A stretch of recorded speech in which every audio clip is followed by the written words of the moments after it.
Hello everyone, welcome to my channel code story with Mike. तो आज अपने stack के प्लेलिस्ट का वीडियो नंबर 26 करने जा रहे हैं। ठीक है। और लीड नंबर 962 है, मीडियम मार्क्ड है, बट काफ़ी अच्छे से इसको हम लोग समझ जाएंगे, आपको समझ में भी आ जाएगा इजीली। बट इसका एक चीज़ ध्यान देना कि जो मैं पढ़ाऊँगा आज, जो टॉपिक पढ़ाऊँगा, ऑलरेडी मैंने इस टॉपिक पर क्वेश्चंस कुछ बना रखे हैं इसी प्लेलिस्ट में, स्टैक के प्लेलिस्ट में। बट आपको पैटर्न समझना बहुत ज़रूरी है कि कब हम सोचेंगे कि हमें इस टॉपिक से बनाना चाहिए, हमें पकड़ में आना चाहिए ना कि कब ये टॉपिक लगाएंगे प्रॉब्लम को सॉल्व करने के लिए, वो अभी हम लोग सीखेंगे। ठीक है। और you can visit this channel, you can support me here also. Maximum width ramp, already हमने इस प्रॉब्लम को बना रखा है, आपको याद होगा, तो मैंने ऑलरेडी अपलोड कर रखा है इस प्रॉब्लम को, मैक्सिमम विड्थ रैम्प, जिसमें मैंने ब्रूट फोर्स और बेटर और ऑप्टिमल सोल्यूशन आपको दिखाया था। ठीक है। आज मैं आपको मोनोटोनिक स्टैक की मदद से सिखाऊंगा। बहुत लोगों ने कमेंट भी किया था कि मोनोटोनिक स्टैक से करना है इसको। ठीक है। बट हमें सबसे पहले ज़रूरी चीज़ हमारे लिए क्या होगा कि हम ये आइडेंटिफाई कर पाएँ कि कैसे पकड़ेंगे कि मोनोटोनिक स्टैक का प्रॉब्लम है। ठीक है। Maximum width ramp, a ramp in an integer array nums is a pair I comma j where I is less than j and nums I less than equal to nums j. The width of such a ramp is j minus I. मतलब ये दोनों condition follow होना चाहिए। ठीक है। और तो width कैसे निकलेगा उस रैम्प का, j माइनस आई। तो आपको मैक्सिमम विड्थ निकालना है। ठीक है। जैसे यहाँ पर देखो, आई थिंक ये वाला, ये जो 5 है, ये 0 है, ये इस कंडीशन को फॉलो कर रहा है बहुत अच्छे से, क्योंकि देखो 0 का इंडेक्स 1 है, 5 का इंडेक्स 5 है, तो 1 इज़ लेस देन 5 है ना, I is less than J हो गया। और दूसरा कंडीशन क्या था, nums I less than equal to nums J होना चाहिए, यानी कि 0 लेस देन इक्वल टू 5 होना चाहिए, विच इज़ ऑल्सो ट्रू। ठीक है। तो दोनों का लेंथ क्या हो जाएगा, 5 माइनस 1 करोगे तो 4 आ जाएगा। इससे बड़ा आपको रैम्प का साइज़ नहीं मिलेगा इस पूरे एरे में, ढूंढ के देख लो। ठीक है। प्रॉब्लम आपको मैंने ऑलरेडी समझा रखा है। ठीक है। सिमिलरली ये वाला एक एग्जाम्पल था, इसका आंसर 7 होगा। और आप चाहे तो इस वीडियो को देख सकते हो अगर आपने नहीं देखा है। इस वीडियो में बहुत लोगों ने कमेंट्स भी किया था, मुझे टाइम नहीं मिल पाया था, इसीलिए मैंने मोनोटोनिक स्टैक का अप्रोच नहीं बताया था। बट आज मैं इस वीडियो में आपको यही समझाऊंगा, यूजिंग मोनोटोनिक स्टैक कैसे इसको सॉल्व करेंगे। अब देखो, सबसे बड़ा सवाल ये आता है ना कि भाई पकड़ेंगे कैसे कि ये प्रॉब्लम मोनोटोनिक स्टैक से बनेगा। बहुत लोग क्या बोलते हैं कि हाँ चल स्टैक ले ले और इसमें इंक्रीजिंग ऑर्डर या डिक्रीजिंग ऑर्डर में एलिमेंट को डाल दो, बट वो तरीका सही नहीं है, वो तो रटने वाला तरीका हो गया। आपको पकड़ में भी आना चाहिए ना, हाउ विल यू आइडेंटिफाई कि कोई प्रॉब्लम मोनोटोनिक स्टैक का है। अब देखो, यहाँ पर सबसे इंपॉर्टेंट चीज़ इस वीडियो का यही है, how to identify monotonic stack problems. देखो, अगर प्रॉब्लम में कुछ ऐसा हो, it involves elements that need to be processed in certain order, अगर एलिमेंट्स को किसी सर्टेन ऑर्डर में प्रोसेस करने की बात हो रही है या हिंट मिल रहा है आपको, ठीक है, तो बहुत चांसेस है कि वो मोनोटोनिक स्टैक की तरफ जा सकता है वो प्रॉब्लम। जैसे नेक्स्ट ग्रेटर एलिमेंट हो गया, मतलब अभी एक एलिमेंट पर आप हो और आप चाह रहे हो कि आप आगे जाओ, प्रोसेस करो एलिमेंट्स को, और इससे जस्ट जो बड़ा एलिमेंट है ना, नेक्स्ट जो ग्रेटर एलिमेंट है वो आप ढूंढो। ठीक है। इसी तरह नेक्स्ट स्मॉलर एलिमेंट। ठीक है। एक सर्टेन ऑर्डर आप मेंटेन करके रख रहे हो, जैसे अभी एक एलिमेंट है, इसके बाद एक बड़ा एलिमेंट आएगा तो नेक्स्ट ग्रेटर एलिमेंट वो होगा, फिर बड़ा एलिमेंट आएगा, नेक्स्ट ग्रेटर एलिमेंट वो होगा, एंड सो ऑन। ठीक है। या तो नेक्स्ट स्मॉलर एलिमेंट, इस टाइप के टर्म भी बहुत जगह यूज़ होते हैं। नेक्स्ट ग्रेटर एलिमेंट एक खुद में ही एक प्रॉब्लम भी है, आपने देखा होगा इस प्रॉब्लम को। नेक्स्ट स्मॉलर एलिमेंट भी खुद में एक प्रॉब्लम, आपने देखा होगा इस प्रॉब्लम को। दोनों स्टैक बेस्ड प्रॉब्लम है, मोनोटोनिक स्टैक बेस्ड प्रॉब्लम है। ठीक है। पहला चीज़ तो ये हो गया। दूसरा कि अगर मेंटेनिंग एन ऑर्डर, चाहे वो इंक्रीजिंग ऑर्डर हो चाहे वो डिक्रीजिंग ऑर्डर हो, अगर हम ऑर्डर मेंटेन करके रखें इंक्रीजिंग या डिक्रीजिंग, तो उससे हमको बहुत हेल्प मिलेगा और हमारा टाइम कॉम्प्लेक्सिटी भी इम्प्रूव होगा। वो अभी हम देखेंगे कि कैसे इस प्रॉब्लम में ये पॉइंट लागू हो रहा है। ठीक है। थोड़ा सा भी आप ऑब्जर्व करोगे एग्जाम्पल्स को तो आप समझ में आ जाएगा कि ये पॉइंट 2 इसमें आ रहा है इस प्रॉब्लम में। ठीक है। जब हम इंक्रीजिंग या डिक्रीजिंग ऑर्डर में मेंटेन करेंगे ना इनपुट को, तो प्रोसेस करेंगे ना एलिमेंट्स को इंक्रीजिंग या डिक्रीजिंग ऑर्डर में, तो हमें बहुत फ़ायदा होगा, कंप्लेक्सिटी डिक्रीज होगी, वो भी हम देख लेंगे। तो ऐसे प्रॉब्लम में भी मोनोटोनिक स्टैक की तरफ आपका हिंट जाना चाहिए। तीसरा पॉइंट, ये लास्ट पॉइंट है, when comparing with all elements can be ignored. When, सबसे इंपॉर्टेंट पॉइंट मेरे हिसाब से तो यही है, मतलब मुझे नहीं पता क्या स्टैंडर्ड रूल है, बट मेरे हिसाब से ये पॉइंट सबसे इंपॉर्टेंट है और मुझे इससे बहुत हेल्प मिलती है। When comparing with all other elements can be ignored, ठीक है, which helps to improve time complexity. ठीक है। इसका मतलब क्या हुआ कि सारे एलिमेंट्स से आपको कंपेयर करने की ज़रूरत नहीं है, कुछ एलिमेंट्स को आप इग्नोर भी कर सकते हो। ठीक है। देखो कैसे, जैसे यहाँ पर देखो, आपको मान के चलते हैं ये आप 5 पर खड़े हो अभी। ठीक है। 5 पर खड़े हो, तो ये मान लेते हैं इंडेक्स नंबर जे है। आपको एक ऐसा इंडेक्स चाहिए जहाँ पर एलिमेंट जो हो वो लेस देन या इक्वल टू 5 हो। ठीक है, और सबसे बड़ा आपको चाहिए डिफरेंस, है ना, रैम्प मैक्सिमम वैल्यू का चाहिए। तो अब मान लेते हैं पहले आपने इसको प्रोसेस किया 6 को, 6 तो इससे बड़ा है, मुझे लेस देन इक्वल टू 5 चाहिए। अब देखो यहाँ पर 1 है ना, तो 1 is less than equal to 5 है, और ये मान लेते हैं इंडेक्स आई है, आई लेस देन जे तो क्लियर कट आपको दिख ही रहा है, तो एक वैलिड कैंडिडेट है। अब एक बात बताओ, ये जो आपको देगा जे माइनस आई की वैल्यू क्या है, देखो तो 5 माइनस 1 दैट इज़ 4, ठीक है।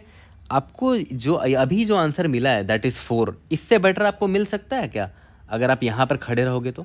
नहीं मिल सकता। क्यों? क्योंकि इसके बाद तो आई आगे ही बढ़ेगा ना, आई को आप पीछे थोड़ी ले जाओगे, पीछे तो ये आंसर था ही नहीं। आपको यहाँ 1 पे जब आप खड़े थे, आप जब यहाँ 1 पर खड़े थे, आई जब आपका यहाँ पर था, तो आपको जो आंसर मिला वो बेस्ट होगा फॉर दिस गिवन जे, ठीक है। इस जे के लिए बेस्ट आंसर यही हो सकता है, इससे बेस्ट आंसर कोई नहीं हो सकता। क्योंकि देखो इस 5 से, ये जो 5 में आप खड़े हो, पॉइंटर नंबर जे पर खड़े हो, उसके लिए वैलिड आंसर तो ये भी है, 3 भी है। क्यों? क्योंकि आई लेस देन जे भी है और 3 लेस देन इक्वल टू 5 भी है, ठीक है। सिमिलरली उसके लिए इस गिवन जे के लिए ये भी एक वैलिड आई है। देखो क्यों? क्योंकि 2 लेस देन इक्वल टू 5 है, 9 लेस देन जे है। बट हमें जब ये आंसर मिल ही गया है और ये अब मुझे सबसे मैक्सिमम वेट यही मिलेगा, तो मैं राइट साइड आई को क्यों ले जाऊँ भाई? मुझे तो बेस्ट आंसर इधर ही मिल चुका है, तो मैं इनको और इनसे जो कंपैरिजन है वो मैंने इग्नोर कर दिया, मुझे करने की ज़रूरत ही नहीं है। देखो वही चीज़ मैंने यहाँ पर मेंशन भी किया थर्ड पॉइंट में, when comparing with all elements can be ignored, और हमने इग्नोर कर भी दिया यहाँ पर, ठीक है। और हमने इग्नोर कर भी दिया है यहाँ पर, और हमारा टाइम कॉम्प्लेक्सिटी भी इंप्रूव होगा, मतलब ऑब्वियस है बहुत इंप्रूव होगा टाइम कॉम्प्लेक्सिटी, हमें हर एलिमेंट से कंपेयर करने की ज़रूरत ही नहीं है, ठीक है। यहाँ तक क्लियर होगा। तो इस पॉइंट से मुझे थोड़ा हिंट मिल गया था कि हाँ मोनोटोनिक स्टैक के बारे में सोचना तो ज़रूर चाहिए हमें, ठीक है। अब एक और सबसे बड़ा लेकिन बहुत बेसिक सी बात है कि मोनोटोनिक का मतलब क्या होता है। मोनोटोनिक का मतलब होता है कि या तो वो एक इंक्रीजिंग ऑर्डर में हो या तो वो डिक्रीजिंग ऑर्डर में हो। अब बहुत लोग इसी में कंफ्यूज होते हैं कि हमें कौन सा ऑर्डर मेंटेन करना चाहिए, ठीक है। चलो ये तो आपने आइडेंटिफाई कर लिया इस पॉइंट 3 की मदद से कि हाँ मोनोटोनिक स्टैक के बारे में सोचते हैं, बट मोनोटोनिक इंक्रीजिंग स्टैक होगा या मोनोटोनिक डिक्रीजिंग स्टैक होगा वो अभी तक आपको नहीं पता है, राइट। तो एक काम करते हैं ना, पहले मैं एक स्टैक तो ले लेता हूँ, ये तो गारंटीड है कि मोनोटोनिक स्टैक रखना पड़ेगा। अब वो इंक्रीजिंग होगा या डिक्रीजिंग होगा वो अभी हम लोग पता कर लेंगे, और ये वाला ही एग्जांपल ले लेता हूँ। अब देखो ध्यान दो यहाँ पर इस 5 के लिए पहले देखते हैं कि अगर मान लेते हैं आप इस 5 पर हो, मतलब ये आपका अगर जे है, तो लेफ़्ट साइड में आप एक आई ढूंढना चाह रहे हो, और वो आई क्या क्या होना चाहिए, such that I less than J होना चाहिए। और ऑब्वियस है लेफ्ट साइड में अगर आई ढूंढ रहे हो तो आई लेस देन जे ही होगा, ठीक है। बट एक और कंडीशन क्या था, नम्स आई जो है वो less than equal to nums of J होना चाहिए, ठीक है। ये दोनों चीज़ होना चाहिए। तो मान के चलते हैं अभी ये जे यहाँ पर है। अब देखो लेफ्ट साइड में एक बात बताओ, इस 5 के लिए लेफ्ट साइड में पॉसिबल आंसर्स कौन कौन है? ये भी है क्योंकि ये 5 से छोटा है, ये भी है और ये भी है। बट मैंने आपको जस्ट थोड़ी देर पहले बताया कि जब ये आपको आंसर मिल ही गया है तो आप राइट साइड जाके इस 3 को और इस 2 को क्यों ही कंपेयर करोगे इस 5 के लिए? इस 5 के लिए ना 3 अच्छा है ना 2 अच्छा है, आंसर 1 ही अच्छा है, राइट, ठीक है। तो इन दोनों को कंपेयर करने का कोई पॉइंट ही नहीं बनता। यहाँ तक क्लियर है? अब देखो एक बात ध्यान दो, अगर हाँ अगर 1 के लेफ्ट साइड में 0 होता, मान के चलते हैं ये 6 है, यहाँ पर कुछ और भी नंबर होता, मान के चलते हैं 5 0 होता, 5 होता, फिर इसके बाद ये वाला 1 यहाँ है, फिर वही 8 3 2 5, ठीक है।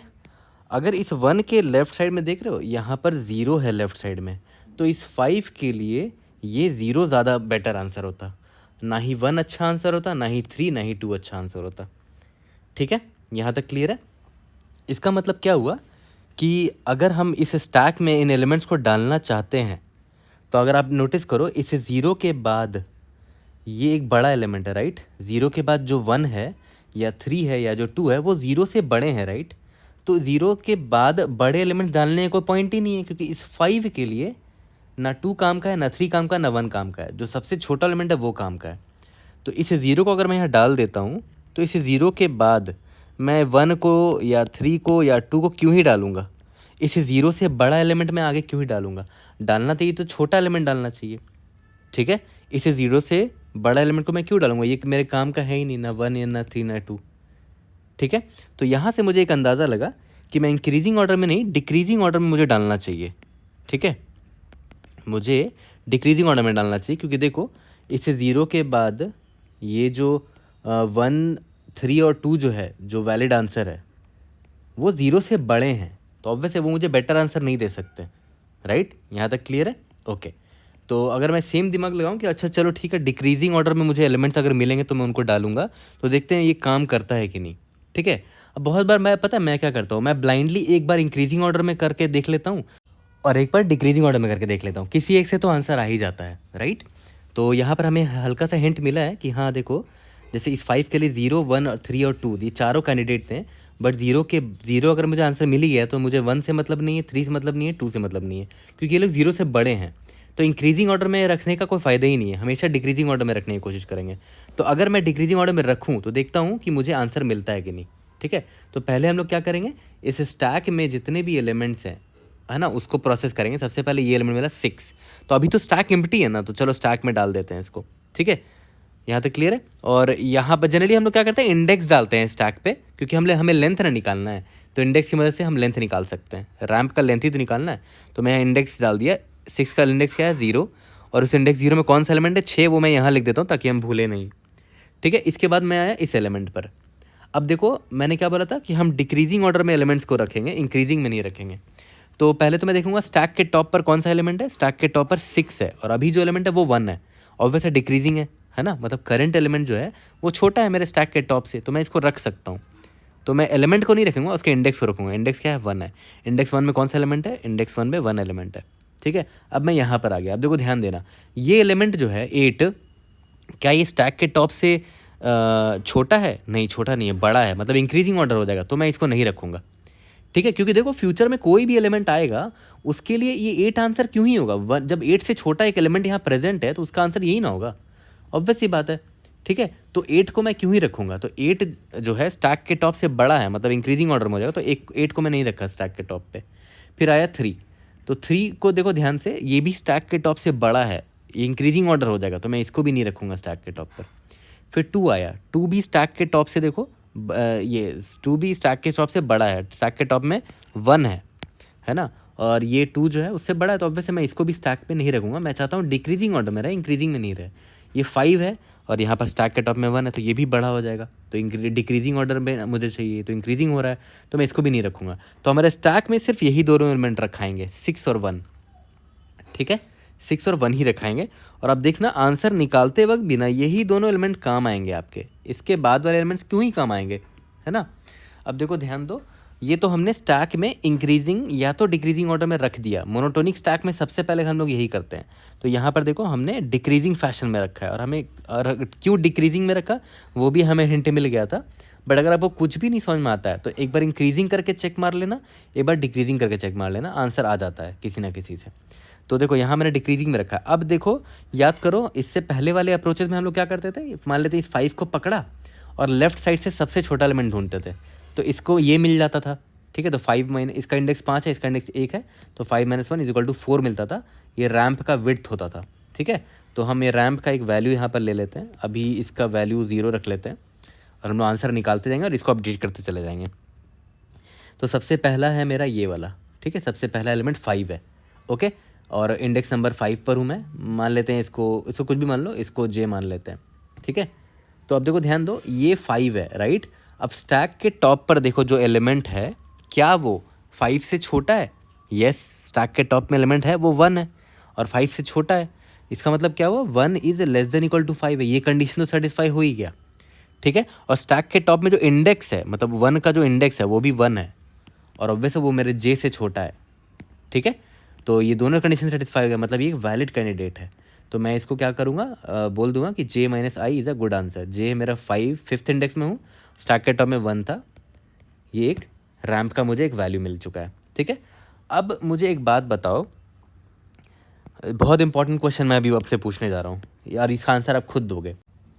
अगर मेरा ये इनपुट कुछ ऐसा होता कि यहाँ पर 6 ना हो के यहाँ पर 6,1,1 होता, तो ऑब्वियस ये बात है, इसे J का आपने अभी इससे दूरी निकाला था ना, कितना दूरी निकला था, 5 - 1 4 निकला था।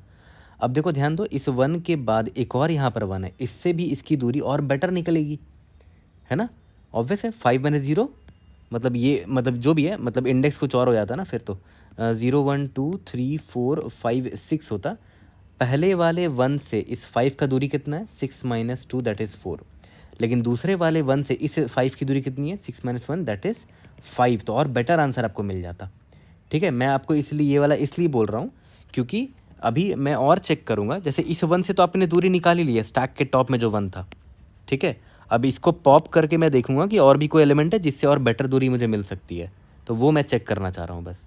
ठीक है, तो मैं वापस से इनपुट को चेंज कर देता हूँ। यहाँ पर 6 था, 0 1 2 3 4 5 जे यहाँ पर था। तो अभी मैंने स्टैक के टॉप से, याद है, इससे डिफरेंस निकाला था, तो मेरा आंसर 4 आया था। बट अभी भी जे को मैं यहीं पर रखूँगा, राइट।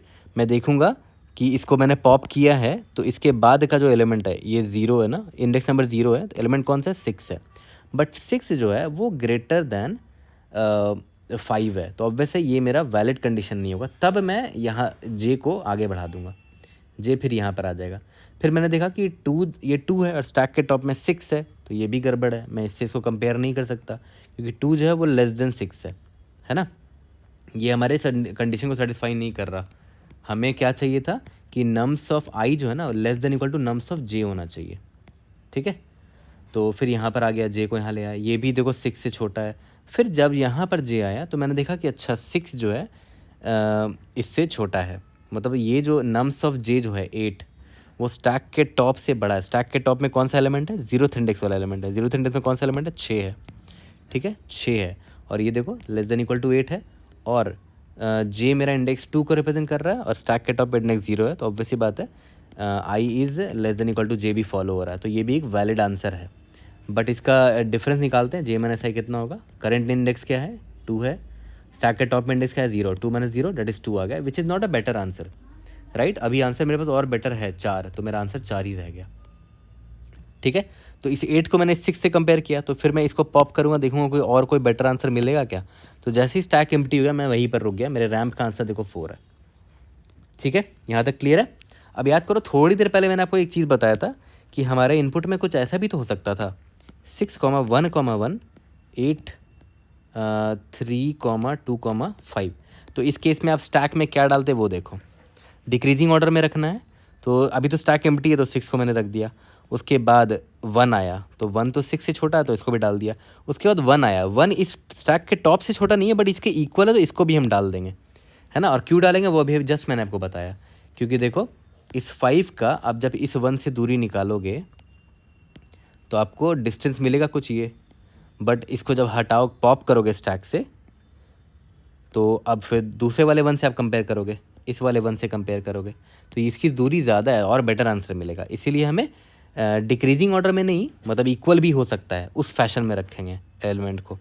ठीक है, डिक्रीजिंग ऑर्डर में तो रखेंगे ही, इक्वल भी होगा तो रख देंगे। स्टैक के टॉप से अगर इक्वल एलिमेंट भी मिलेगा तब भी रख देंगे उसको। ठीक है, तो यहाँ से हम इन चीज़ों को देख कर हम डिसाइड करते हैं कि स्ट्रिक्टली डिक्रीजिंग या इंक्रीजिंग ऑर्डर में रखना है एलिमेंट को, या इक्वल वाला भी चलेगा। अभी देखो इस एग्जांपल से मुझे क्लियर हुआ कि हाँ इक्वल एलिमेंट होगा तो बेटर आंसर मिल सकता है ना। तो यहाँ पर जे अगर है, आई यहाँ पर मिला, उसके बाद ये एक और बेटर आंसर मिल सकता है। इसीलिए मैं क्या बोल रहा हूँ कि इक्वल एलिमेंट को भी हम रख देंगे स्टैक के टॉप पर, समझे। हर एक चीज़ के पीछे रीजनिंग होता है। इवन एक ग्रेटर देन के बाद अगर इक्वल टू लगा रहे हैं तो इसके पीछे भी रीज़न है क्यों इक्वल टू लगा रहे हैं, है ना। आपको हर एक माइन्यूट रीज़न पता होना चाहिए। और ऐसे ही वीडियो या ट्यूटोरियल या तो आर्टिकल पढ़ा करो जहाँ पर ये माइन्यूट रीजंस भी समझाया करे, जो भी जहाँ से भी आप लोग पढ़ते हो। ठीक है, मेरे चैनल के अलावा इन माइन्यूट चीज़ों को भी नोटिस किया करो, तब समझना कि वो अच्छे रिसोर्स या सही तरीके से वो पढ़ा रहा है, हर एक चीज़ कवर कर रहा है। यहाँ तक क्लियर है, ओके। तो एक और एग्जांपल मैं आपको ड्राई रन करके दिखाना चाहता हूँ, जस्ट टू इंश्योर कि एवरीथिंग इज़ वर्किंग फाइन। तो देखो ये लास्ट एग्जांपल है, मैं आपको ड्राई रन करके दिखाना चाहता हूँ बिफोर वी स्टार्ट कोडिंग। सबसे पहले एलिमेंट पर आए, ठीक है, ये स्टैक अभी एम्प्टी है तो मुझे ऑब्वियस इसको डालना पड़ेगा। मैं इंडेक्स को डालूंगा ताकि मैं डिस्टेंस निकाल सकूँ इंडेक्स की मदद से, बट मैं लिख देता हूँ कि ये कौन सा एलिमेंट है, 9 था। ठीक है, अब मैं आया नेक्स्ट एलिमेंट पर, यहाँ पर आया, ये 8 है, राइट। तो स्टैक के टॉप में जो एलिमेंट है वो 9 है और ये 8 जो है उससे छोटा है, तो डिक्रीजिंग ऑर्डर मिल रहा है मुझे, तो मैं 8 को डाल दूंगा। 8 का इंडेक्स डाला और यहाँ लिख देता हूँ कि वो 8 को रिप्रेजेंट कर रहा है।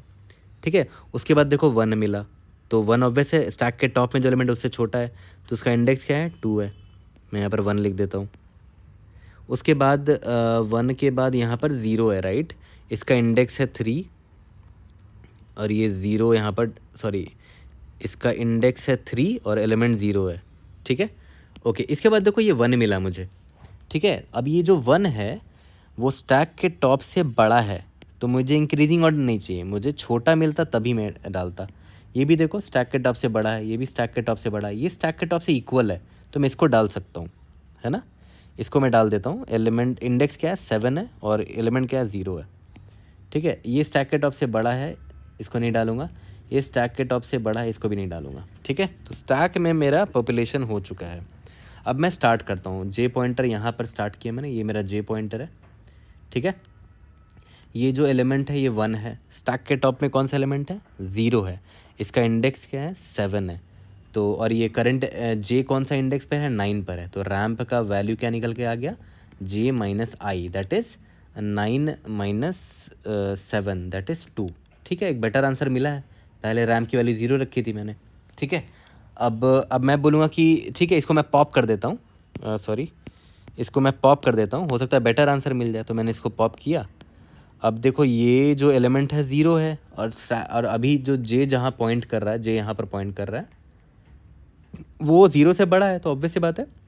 और जो जे है, जे अभी 9th इंडेक्स पर है, स्टैक के टॉप में जो इंडेक्स है उसको मैं आई बोल देता हूँ, वो 3 है, तो आई लेस देन जे भी फॉलो हो रहा है, और नम्स ऑफ आई भी जो है वो less than equal to nums of J है। साफ साफ आपको दिख रहा है, नम्स ऑफ आई 0 है और नम्स ऑफ जे 9 है, तो ये भी वैलिड हो गया, ठीक है। तो रैम्प, तो देखते हैं डिस्टेंस क्या निकल के आएगा, जे माइनस आई क्या आ जाएगा 9 माइनस 3 दैट इज 6 निकल कर आएगा, तो बेटर रैम्प का वैल्यू मिल गया, तो 6 हो गया ये, ठीक है। ओके, फिर से वही करते हैं, देखते हैं और पॉप करके आंसर बेटर आ सकता है क्या। इसको पॉप किया मैंने, ठीक है। अभी देखो ये जो वैल्यू है 1 है, और ये जो है मेरा स्टैक और जे जिसको पॉइंट कर रहा है वो भी 1 है, तो नम्स ऑफ आई जो है इज़ इक्वल टू 1 है, और नम्स ऑफ जे जो है मेरा क्या है 1 है, ठीक है। आई मेरा क्या था, आई मेरा इंडेक्स नंबर 2 है और जे मेरा इंडेक्स नंबर 9 है, तो सारे रूल्स फॉलो हो रहे हैं। I is less than equal, sorry I is less than J भी फॉलो हो रहा है, और नम्स ऑफ आई जो है वो less than equal to nums of J भी है, तो ठीक है। तो हमें रैम्प का एक बेटर वैल्यू मिल रहा है क्या, देख लेते हैं। 9 J minus I, 9 minus 2 that is 7, एक बेटर आंसर मिल गया, तो मैंने रैम्प को अपडेट कर दिया, ठीक है। मैं और बेटर आंसर खोजने की कोशिश करूँगा। इसको मैंने पॉप किया। अब देखो ध्यान दो, ये 8 है ना, पहले मैं लिख देता हूँ। आई किसको पॉइंट कर रहा है, इंडेक्स नंबर 1 को पॉइंट कर रहा है जो स्टैक के टॉप पर है ना। जे इंडेक्स नंबर 9 को पॉइंट कर रहा है। नम्स ऑफ आई क्या है 8 है, नम्स ऑफ जे क्या है मेरा 1 है, तो यहाँ पर वो रूल फॉलो नहीं हो रहा है। आई लेस देन जे तो है, बट नम्स ऑफ आई जो है वो बड़ा निकल गया जे से, तो ऑब्वियस है it is not a valid, तो मैं इस जे को अब आगे बढ़ा दूंगा। जे यहाँ पर आ गया, ये भी देखो स्टैक के टॉप से बड़ा एलिमेंट है, ठीक है, ये भी वैलिड नहीं होगा। सॉरी, स्टैक के टॉप से छोटा है तो ये भी वैलिड नहीं हुआ। ये भी स्टैक के सबसे छोटा है, ये भी स्टैक के टॉप से छोटा है, ये स्टैक के टॉप से बड़ा है, ये 9 है ना, स्टैक के टॉप से बड़ा। देखो अभी जे किस पॉइंटर पर है, जे 5th इंडेक्स पर है। नम्स ऑफ आई मेरा 8 था, नम्स ऑफ जे मेरा 9 है अभी करेंटली, ठीक है। तो देखो 8 is less than equal to 9 होता है, तो सेटिस्फाई कर गया। बट अभी मैं डिस्टेंस निकालूँ अगर जे माइनस आई, तो देखो क्या निकल के आएगा, 5 माइनस 1 4 आएगा, बट रैम्प के पास ऑलरेडी बेटर वैल्यू स्टोर्ड है 7, ठीक है। तो इसी तरह आगे बढ़ेंगे हम लोग। 8 को पॉप कर दिया मैंने। अभी देखो ध्यान दो, 9 है करंट वैल्यू मेरा, और स्टैक के टॉप में भी 9 है, तो हम लोग कंसिडर कर सकते हैं इसको, राइट। तो जे 5 को पॉइंट कर रहा है, आई जो है स्टैक के टॉप में कौन सा इंडेक्स है 0 है, 0। नम्स ऑफ आई क्या है मेरा, नम्स ऑफ आई है मेरा 9, नम्स ऑफ जे है मेरा 9। कंडीशन फॉलो हो रहा है क्योंकि देखो आई लेस देन जे है, right, nums of I less than equal to nums of J है, राइट, ठीक है। तो जे माइनस आई निकालते हैं, कितना हो जाएगा 5 माइनस 0 दैट इज़ 5, बट अभी भी मेरे पास बेटर आंसर 7 ही रहेगा, ठीक है। तो इसको मैंने पॉप किया, फर्दर देखता हूँ, स्टैक एम्प्टी हो गया, यहीं पर सब कुछ रोक देंगे, इससे बेटर आंसर मुझे मिलेगा ही नहीं, कहानी यहीं पर ख़त्म हो गया, ठीक है। तो मेरा आंसर 7 रह गया। समझ में आ गया, यही होता है मोनोटोनिक स्टैक, और किस तरह आइडेंटिफाई करते हैं वो भी आपको आज पता चल चुका है। तो मोनोटोनिक स्टैक के लिए ये वीडियो बड़ा इंपॉर्टेंट होने वाला है। इस वीडियो को कहीं पर स्टोर कर लो, कहीं पर लिख लो, और यहाँ पर टाइम स्टैम्प भी मैं नीचे मेंशन कर दूंगा कि किस टाइम स्टैम्प पे मैंने ये वाली बात बताई है, ये बड़ा इंपॉर्टेंट है। और मोनोटोनिक स्टैक से रिलेटेड बहुत सारे प्रॉब्लम्स हैं, ठीक है। Next greater element, next smaller element to right, ठीक है, बहुत सारे प्रॉब्लम है। Next greater element, next smaller element, ठीक है। आई थिंक स्टॉक स्पैन करके भी एक प्रॉब्लम है, ठीक है। ये सारे भी ये किसके प्रॉब्लम है, मोनोटोनिक स्टैक के। और मेरा स्टैक वाला प्लेलिस्ट ही देख लो ना, ये वाला, इसमें कितने प्रॉब्लम्स हैं इस प्लेलिस्ट में, टोटल 26 प्रॉब्लम है। इसमें आपको मिल जाएंगे मोनोटोनिक स्टैक के कुछ प्रॉब्लम्स, ठीक है। तो आपको बहुत चीज़ें क्लियर हो जाएंगी यहाँ पर, ठीक है। यहाँ तक क्लियर है, ओके। तो जल्दी से कोड करते हैं और इसको फिनिश करते हैं और वहीं पर टाइमर स्पेस कॉम्प्लेक्सिटी देख लेंगे। तो चलो इसको कोड करते हैं। मैंने क्या बोला था, स्टैक ले लेंगे। ये क्या स्टोर करेगा, stores indices of the elements, right, ठीक है। अब स्टैक को पॉपुलेट करते हैं। Int i is equal to 0, i is less than n, i plus plus. अब स्टैक में कब डालेंगे, या तो स्टैक एम्प्टी हो, ठीक है। अगर स्टैक एम्प्टी हो तब भी डाल देंगे स्टैक में, या फिर स्टैक के टॉप में जो इंडेक्स है उसका एलिमेंट, यानी कि nums of st dot top में जो इंडेक्स है, वो जो भी एलिमेंट है स्टैक में, जो भी एलिमेंट है, it must be greater than और इक्वल टू जो मेरा करंट एलिमेंट है नम्स ऑफ आई से। तो इसकी मदद से मैं क्या इंश्योर कर रहा हूँ कि हमेशा डिक्रीजिंग ऑर्डर में एलिमेंट को मैं डाल रहा हूँ, या तो इक्वल ऑर्डर में, इक्वल एलिमेंट में, ठीक है। डिक्रीजिंग होना चाहिए या तो इक्वल एलिमेंट होना चाहिए, तभी मैं स्टैक में उसको पुश करूँगा। Stack dot push, index number I को मैंने पुश कर दिया। ये मेरा प्री प्रोसेसिंग हो गया। अब मैं रैम्प नाम का एक वेरिएबल ले लेता हूँ, इसको अपडेट करता रहूँगा।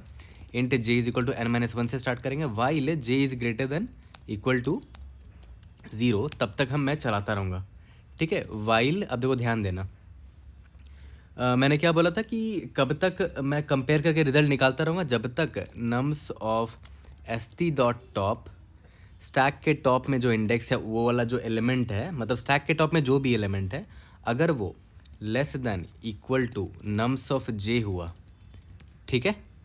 तो इसका मतलब क्या हुआ, देखो आई लेस देन जे, तो वो तो क्लियर कट आपको दिख रहा है। स्टैक के टॉप में जो इंडेक्स है उसको मैं आई मान रहा हूँ, st डॉट टॉप जो भी इंडेक्स है, और वैसे वो लेफ्ट हैंड साइड में है, तो आई लेस देन जे तो फॉलो हो ही रहा है। साथ ही साथ अगर nums I less than equal to nums J हो गया, मतलब वी आर गुड, है ना। तो हम यहाँ पर क्या करेंगे, पहले तो आई निकाल लेता हूँ, st डॉट टॉप, इससे आई निकल गया। Ramp will be equal to maximum of ramp comma J minus I. यहाँ तक क्लियर है। और सिंस हमने इसको प्रोसेस कर लिया है तो st डॉट पॉप करेंगे। देख रहे हो, st डॉट पॉप कर दिया, और नेक्स्ट एलिमेंट को फिर से चेक करेंगे वाइल लूप के अंदर, जब तक मुझे बेटर आंसर मिलता चला जाएगा। फिर एक समय ऐसा आएगा कि हो सकता है या तो स्टैक एम्प्टी हो जाए, तब भी मुझे ब्रेक करना है, तो मैं यहाँ पर ये भी कंडीशन लगा देता हूँ कि स्टैक एम्प्टी नहीं होना चाहिए, राइट। तभी एम्प्टी अगर होगा तब तो st डॉट टॉप निकालेगा तो कंपाइलेशन एरर आ जाएगा। तो यहाँ पर चेक लगा लो, not of st dot empty and मतलब स्टैक एम्प्टी नहीं होना चाहिए, और एम्प्टी नहीं है तो ठीक है, st डॉट टॉप से यहाँ कंपेयर कर रहे हैं। और st डॉट टॉप एक्चुअली में क्या है, it's just nothing but an index, इसको मैं आई मान लेता हूँ, ठीक है। अपडेट करते रहेंगे और लास्ट में मुझे क्या करना है, रिटर्न रैम्प करना है। रन करके देखते हैं, उसके बाद टाइम और स्पेस कॉम्प्लेक्सिटी भी देख लेंगे। We have passed example test cases. इसका स्पेस कॉम्प्लेक्सिटी देखो, हमने स्टैक तो क्लियर कट ले लिया है, तो मैं यहाँ पर लिख देता हूँ कि स्पेस जो है ना मेरा, ओ ऑफ एन तो मैंने ले लिया, ठीक है। बट टाइम कॉम्प्लेक्सिटी यहाँ पर देखो, यहाँ पर ओ ऑफ एन लग रहा है, ठीक है। अब सबसे बड़ा कन्फ्यूजन हर किसी को होता है मोनोटोनिक स्टैक वाले प्रॉब्लम में, लोगों को ये लगता है कि ये वाला जो टाइम कॉम्प्लेक्सिटी है ना, ये ओ ऑफ एन स्क्वायर है। और वो ऐसा क्यों कहते हैं, उनको दिखता है कि अच्छा यहाँ वाइल लूप है, उसके अंदर भी एक वाइल लूप है।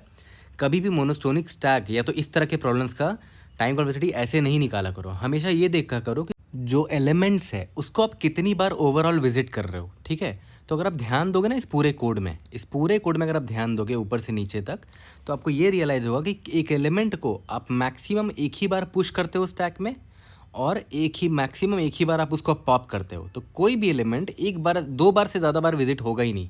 आप इस पूरे कोड में देख लो, तो इस पूरे कोड का ओवरऑल जो टाइम कॉम्प्लेक्सिटी होगा ना, टाइम कॉम्प्लेक्सिटी होगा वो ओ ऑफ 2 टाइम्स एन होगा, जिसको आप ओ ऑफ एन भी कह सकते हो क्योंकि 2 एक कांस्टेंट है, ठीक है। तो इस तरह के प्रॉब्लम्स का टाइम कॉम्प्लेक्सिटी में हमेशा ऐसे सोचा करो, कंफ्यूज मत हुआ करो।